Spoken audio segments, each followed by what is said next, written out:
Good morning. How are you? Bright and early? Yes, I am. We're just going down to have some breakfast. You already eaten? Yes, as a matter of fact, we ate about a half an hour ago. I want to get an early start today. Well, you sound like you're planning to be busy. Yes, I am. As a matter of fact, I'm going to take a little trip today. Where are you going? Oh, I'm going to hop over to Chicago and see how the big hotels do it. What? Well, it's not the real reason I'm going, Joe, but I am going. Making a 10:30 plane, and I should be there by noon, just in time to have some of that nice Chicago whitefish for lunch. Isn't this kind of a sudden decision? Yeah, well, a problem came up suddenly, Joe, but it's nothing serious, honey. I just thought you ought to know about it before I left. Yeah, I think I ought to. Yeah, well, you see, it's one of those technical, legal things, Joe. You know, one fella has a piece of paper that says one thing, and another fella has another piece of paper. What kind of technical legal thing is this? Well, you know, the kind you get when you deal in real estate, Joe. You know, deeds, title, insurance. You don't deal in real estate. I mean our real estate, Joe. Yours and mine. But there's nothing to worry about, John says. You're talking about the inn. Yeah. Yeah, some kook thinks he owns this place. Can you imagine that?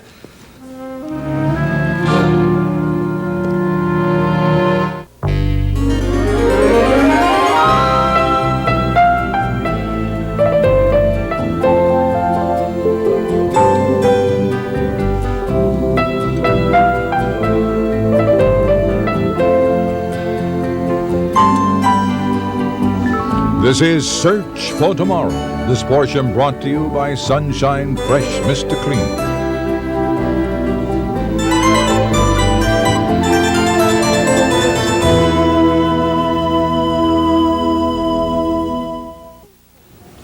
Who thinks he owns the inn? Ted Adamson. He came up with some kind of a phony deed, and he turned it over to a title search company in Chicago. Adamson, he's a developer. Yeah, that's right, Joe. He likes to go around buying up chunks of Henderson, and so he can put up his tacky little houses on them. Oh, well, now, look, I don't know much about the man, but I'm sure he's no fool. Well, John Wyatt's no fool either, Joe, and he says there's nothing to worry about. John Wyatt? Yeah. Did he tell you about this? Yeah, he called me as soon as he heard from this guy in Chicago who claimed that we had invalid papers. Invalid? Yeah, at the closing, Joe. But John was our attorney. He was there at the closing. Exactly. That's why he knows it's a false claim. Well, have you seen anything? Papers, documents? Yeah. John showed it to me yesterday. It was a photostat of a very old deed dating back to the French and Indian Wars or something. It was just junk. Why didn't he tell me about this? Well, he didn't feel he wanted to have you and Ellie worry over nothing. He's not worried? No. You're not worried? No, not at all, Joe. That's why you're packing up and flying off to Chicago. Well, honey, Now, be honest with me. I am being honest, Joe. There's nothing to worry about. John says it's okay, and I just am going out there to put an end to all this nonsense, that's all. As quickly as possible. What are you going to do? Well, I'm going to track down that deed and prove that it's a fake. Stu, you are not a lawyer. Well, I know, and thank goodness, because do you know what lawyers' fees are? You know how much it would cost if we had to have John or David go out and handle this? Now, this is the best way, honey. Even John agrees to that. I think that's Ellie coming for me. Sorry.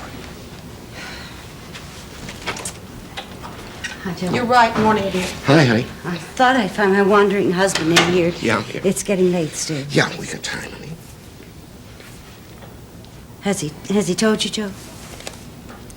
Yeah. Well, we really didn't know if we should tell you, considering all your other problems, but since Stu is going to be leaving, well, I guess it's better that you know. Yeah, I'm glad you told me. I'm a big girl now. Well, it was really John who thought it was no use bothering you. But now, at least you don't have the problem about Meredith anymore. Yes, she's safe and sound. By the way, Joe, how are things with you and Greg?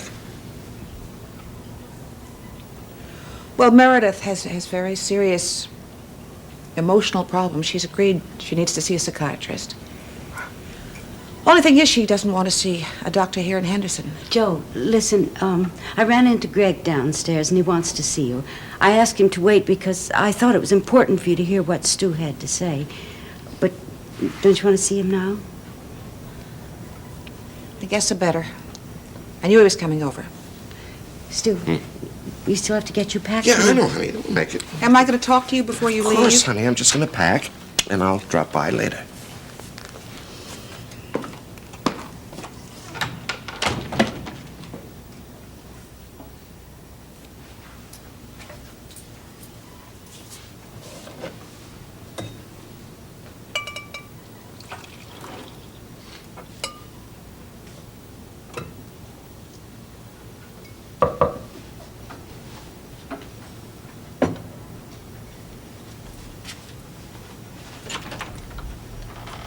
Morning.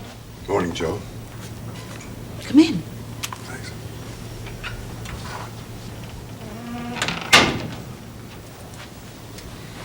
How's Meredith? Oh, fine, fine.